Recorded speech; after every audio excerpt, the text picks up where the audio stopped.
প্রিয় দর্শক, আসসালামু আলাইকুম। দর্শক, আপনাদের প্রীতীয় শুভেচ্ছা জানিয়ে শুরু করছি নতুন একটি ভিডিও। তো দর্শক, আজকে আমরা এক অসহায় মেয়ের গল্প তুলে ধরব, যার নাম হচ্ছে রিমি। রিমি বয়স 17 বছর। রিমির থাকে খালার কাছে। রিমির বাবা মা কেউ নেই। রিমি খুব চঞ্চল চঞ্চল হলেও মাঝে মধ্যে তার কষ্টের কথা মনে পড়ে যায় যে বাবা মা সারা বড় হয়েছে। তো রিমির খালা রিমিকে বেশি দূর পড়াতে পারেনি, মাত্র ক্লাস 3 পর্যন্ত পড়াশোনা করিয়েছে। তো রিমি এখন ঘরের যাবতীয় কাজবাজ রিমি একাই করে, আর খালায় পরের বাসায় কাজ করে। তো রিমি দেখতে মাশাআল্লাহ বেশ সুন্দর, অনেকে পছন্দ করে, কিন্তু যখন দেখে রিমি এতিম, তার কেউ নেই, তখন কেউ তাকে বিয়ে শাদী করতে চায় না।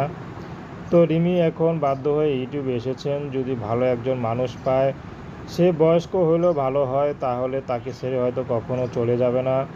কারণ বয়স্ক পুরুষরা স্ত্রীকে বেশি ভালোবাসে এবং অল্প বয়সী মেয়েদেরকে বেশি পছন্দ করে। তো রিমির একটি কথা যে আমাকে বিয়ে করবে, তার বয়স যদি বেশি হয় ভালো হয়।